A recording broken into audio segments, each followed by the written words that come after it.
अस्सलाम वालेकुम नाजरीन। कल दुनिया की दूसरी सबसे बड़ी शिपिंग कंपनी मेर्स्क ने ऐलान किया है कि उनका पहला बहरी जहाज अपनाए हुर्मत से बाहिफाजत निकल आया है। उसकी ये बाहिफाजत वापसी अमरीकी नेवी की मदद से मुमकिन हो पाई है। तो इसे हम ये कह सकते हैं कि सदर ट्रंप ने जिस प्रोजेक्ट फ्रीडम का ऐलान किया था, उसका कल से बाकायदा आगाज हो गया है। इसी प्रोजेक्ट फ्रीडम को रोकने के लिए कल ईरान ने यूएई पर जंगबंदी के बाद से अपना सबसे बड़ा हमला किया है और मजीद हमलों की धमकी भी दी है। प्रोजेक्ट फ्रीडम क्या है, इसकी जरूरत क्यों पेश आई और ईरान इसे रोकने के लिए हर हद से गुजरने को क्यों तैयार है, इस पे हम आज बात करेंगे। इसके अलावा हम आपको ये भी बताएंगे कि आलमी रायमात तेजी से ईरान के खिलाफ क्यों होती जा रही है और अगर प्रोजेक्ट फ्रीडम कामयाब हो जाता है तो उसके ईरान पर क्या असरात मुरतब हो सकते हैं। इन सब चीजों पे हम बात करेंगे, लेकिन उससे पहले हम आपसे एक ये अर्ज करना चाहेंगे कि पेशरफ्त के प्लेटफॉर्म पर हम कोशिश करते हैं कि अपने जाती तस्सुबात नजरियात से बालातर होकर आपको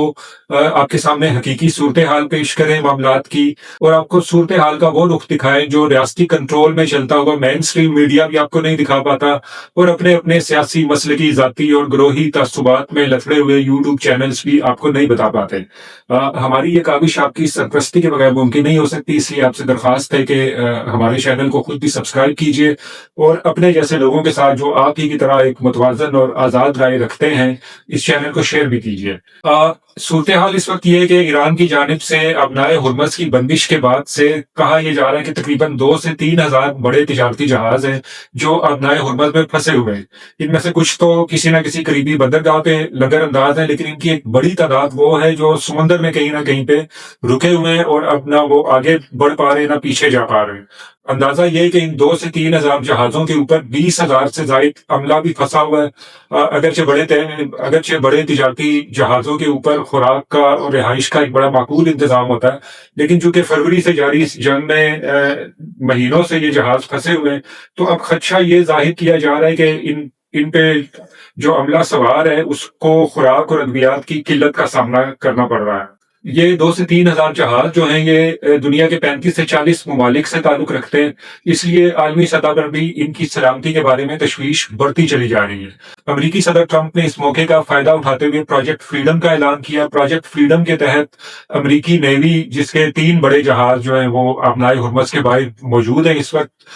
इन 2 से 3 हजार तिजारती जहाजों को अपनाए हुर्मस से बाहिफाजत निकलने में मदद फराहम करेगी। ये जो मेर्स्क का जहाज बाहिफाजत निकला है कल, ये हम कह सकते हैं कि इस सारे अमल का नुक्ता आगाज है और यहाँ से प्रोजेक्ट फ्रीडम बाकायदा शुरू हो गया है। दूसरी जानिब ईरान ने इस मंसूबे को रोकने के लिए यूएई के ऊपर बड़ा हमला किया, जो हम कह सकते हैं कि जंगबंदी की पहली संगीन खिलाफ वर्जी है। इस हमले का हदफ यूएई की एक अहम बंदरगाह अल फुजैरा को अपनाए हुर्मस की बंदिश के बाद से बहुत ज्यादा अहमियत हासिल हुई है, क्योंकि ये यूएई की वो बंदरगाह है जो अपनाए हुर्मस से बाहर वाक़ है। हम नक्शा भी आपको दिखाएंगे जिसमें आप देख सकेंगे कि ये अल फुजैरा की बंदरगाह अमान के साथ वाक़ है और ये अपनाए हुर्मस से बाहर है। तो ईरान ने जब से ये जंग शुरू हुई थी उस वक्त से अमेरिका और उसके इत्तेहादियों पर दबाव बढ़ाने के लिए अल फुजैरा पे बार बार हमले किए थे। कल सबसे पहले ईरानी जो हैकर्स हैं उन्होंने अल फुजैरा के ऊपर एक बहुत बड़ा साइबर अटैक किया, जिसमें अल फुजैरा की बंदरगाह के जो पोर्ट ऑपरेशंस हैं, वहां काम करने वाली बड़ी तिजारती कंपनियां हैं और वहां पोर्ट से मुतालिक जो दीगर इदारे हैं उनकी वेबसाइट्स को हैक किया गया। वहां से जो डाटा हासिल किया गया उसे इस्तेमाल करते हुए ईरान ने कल बैलिस्टिक मिसाइल्स और ड्रोन्स के जरिए अल फुजैरा पे फिर हमला किया। अगरचे यूएई का जो एयर डिफेंस सिस्टम है उसने ज्यादातर ड्रोन्स और मिसाइलों को नकारा बना दिया, लेकिन इसके बावजूद कुछ ड्रोन्स अल फुजैरा के ऊपर गिरने में कामयाब हुए, जिसके नतीजे में वहां मौजूद आयल की जो तनसीबात हैं उनमें आग भड़क उठी है, जो हमारे ये प्रोग्राम रिकॉर्ड करने तक जिस पे काबू नहीं पाया जा सका। इसी तरह ये इत्तलात ये कि बंदरगाह पे खड़े हुए एक यूएई के तिजारती जहाज पे और एक जनूबी कोरिया के तिजारती जहाज पे भी ईरान ने ड्रोन के जरिए हमला किया, जिसमें जनूबी कोरिया के जहाज को काफी नुकसान पहुंचा। गालबन इसी वजह से रात को अमेरिकी सदर ट्रंप ने यह बयान जारी किया कि जनूबी कोरिया भी उनके साथ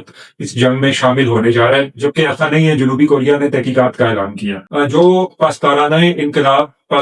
इनकलाब के करीब समझे जाने वाले जो ईरानी ज़राए अबलाग हैं, उनका कहना यह है कि अगर अमेरिका ने प्रोजेक्ट फ्रीडम जारी रखा तो ईरान यूएई के ऊपर मजीद हमले भी करेगा। دوسری جانب صدر ٹرمپ نے یہ دھمکی دی ہے کہ اگر ایران نے پروجیکٹ فریڈم کے اندر مداخلت کی کوشش کی یا اس پہ نقصان پہنچانے کی کوشش کی یا امریکی جہازوں کے اوپر حملہ کیا تو وہ ایران کو روئے زمین سے مٹا دیں گے۔ اس صورتحال کو دیکھتے ہوئے ہم یہ کہہ سکتے ہیں کہ اگر متحارب فریق جلد ہی مذاکرات کی میز پر نہیں آتے آنے والے 2-4 دنوں کے اندر، تو شاید یہ صورتحال کسی بڑے تصادم کا پیش خیمہ بھی ثابت ہو سکتی ہے اور پاکستان نے جنگ بندی کے لیے اب تک جو کوششیں کی ہیں ان سب پہ پانی پھر سکتا ہے۔ ناظرین، جدید دور کی جنگوں کی ایک منفرد خصوصیت یہ بھی ہوتی ہے کہ ایک طرف تو حقیقی جنگ لڑی جا رہی ہوتی ہے جبکہ دوسری طرف اس کے بالکل متوازی ایک بیانیے کی جنگ یا نیریٹو وار بھی چل رہی ہوتی ہے۔ ہم یہ کہہ سکتے ہیں کہ جب اسرائیل اور امریکہ نے ایران پر حملہ کیا تو اس وقت یہ بیانیے کی جنگ ایران جیت رہا تھا، ساری دنیا کی رائے عامہ اس کے ساتھ تھی، حتیٰ کہ امریکہ کے اندر بھی عوام کی اکثریت اور ڈیموکریٹس جو تھے وہ سارے کے سارے جنگ کے خلاف تھے۔ تو ایران کو ایک بڑی سطح پہ عالمی حمایت حاصل ہوئی۔ یہ عالمی حمایت اس وقت تک ایران کے ساتھ رہی جب تک مذاکرات کا پہلا دور پاکستان میں ہوا اور وہ ناکامی سے دچار ہوا، لیکن ایران کے مذاکرات کے دوسرے راؤنڈ میں شمولیت سے انکار کے بعد سے یہ صورتحال بھی تبدیل ہوتی جا رہی ہے۔ بہت سے ملک ہیں دنیا میں جن میں یہ احساس پیدا ہو رہا ہے کہ ایرانی قیادت کی ہٹ دھرمی کی وجہ سے عالمی معیشت کو بھی شدید نقصان پہنچ رہا ہے اور ان ملکوں کے اپنے اپنے مفادات کو بھی شدید ضرر پہنچ رہی ہے۔ جنگ سے متاثرہ ملکوں میں پاکستان بھی شامل ہے۔ پاکستان میں تیل کی مصنوعات کی قیمتیں حد سے زیادہ بڑھ چکی ہیں جس کے نتیجے میں ہماری معیشت پہ بہت برے اثرات مرتب ہو رہے ہیں۔ ہمارا انفلیشن ریٹ 10% سے اوپر چلا گیا ہے۔ تو پاکستان کے بالکل جائز مفادات ہیں اس جنگ کو روکنے میں، لیکن کہا یہ جاتا ہے ایران کے ایک بہت معروف تجزیہ کار ہیں ولی نصر صاحب جو مغرب میں مقیم ہیں، تو انہوں نے یہ بتایا کہ جب جنرل عاصم منیر نے ایران کا دورہ کیا دوسرے مذاکرات کے راؤنڈ کے سے پہلے، تو ایرانی قیادت ان سے یہ پوچھتی رہی کہ آپ کو کیا جلدی ہے جنگ بند کروانے کی یا آپ کا اس میں کیا مفاد ہے۔ تو پاکستان کو ناظرین جلدی اس لیے ہے کہ جنگ دوبارہ شروع ہونے کی صورت میں اگر خدا نخواستہ ایران کا حشر بھی افغانستان والا ہوتا ہے تو ہماری ایک اور سرحد غیر محفوظ ہو جائے گی اور اس کے ہم پہ داخلی اثرات بھی بہت زیادہ ہوں گے، کیونکہ ایران کے بعد شیعہ آبادی رکھنے والا پاکستان دنیا کا دوسرا بڑا ملک ہے۔ ہمارے 5 کروڑ بہن بھائی جو ہیں وہ شیعہ مسلک سے تعلق رکھتے ہیں، تو یہ ناممکن ہے کہ وہ خود کو ایران کی صورتحال سے الگ رکھ سکیں۔ تو ہمیں داخلی سطح پہ بھی کافی چیلنجز درپیش ہو سکتے ہیں۔ ہماری معیشت کا میں نے پہلے ذکر کر دیا، اور عالمی سطح پہ جو اس جنگ کے اس تصادم کے نتیجے میں جو صورتحال اسٹیگنیشن کی طرف جا رہی ہے اس کے بھی پاکستان کے اوپر بڑے منفی اثرات پڑنے کا اندیشہ ہے۔ اسی طرح عرب ممالک کے ساتھ ہمارے تاریخی طور پہ اچھے تعلقات ہیں، تو اگر ان پہ حملے جاری رہتے ہیں تو ہمارے لیے خود کو غیر جانبدار رکھنا بھی زیادہ دیر کے لیے ممکن نہیں ہوگا۔ تو پاکستان اپنے بہترین مفاد میں کوشش کر رہا ہے کہ یہ جنگ روکی جا سکے، مذاکرات کی میز پہ دوبارہ دونوں فریقوں کو لایا جا سکے۔ ایران نے پرسوں جو تجاویز پاکستان کو دی تھی وہ پاکستان نے امریکہ تک پہنچا دی ہے، لیکن زیادہ تر لوگوں کا تجزیہ یہی ہے کہ یہ تجاویز سے زیادہ مطالبے دکھائی دے رہے ہیں۔ تو مطالبے اگر آپ نے منوانے ہو تو بہتر یہی ہوتا ہے کہ مذاکرات میں بیٹھا جائے، آمنے سامنے ایک دوسرے کی بات سنی جائے اور کہی جائے۔ ہم دعائی کر سکتے ہیں کہ ایران کی انقلابی قیادت بصیرت کا مظاہرہ کرے اور اس سے پہلے کہ ابنائے ہرمز میں ایک بڑا تنازعہ شروع ہو وہ جلد سے جلد مذاکرات کی میز پر آ جائیں۔ آپ کا ویڈیو دیکھنے کا بہت شکریہ۔ اگر آپ کو پسند آئی ہو تو اسے لائک کر دیجیے اور اپنے دوستوں کے ساتھ شیئر کرنا بھی مت بھولیں۔ اللہ حافظ۔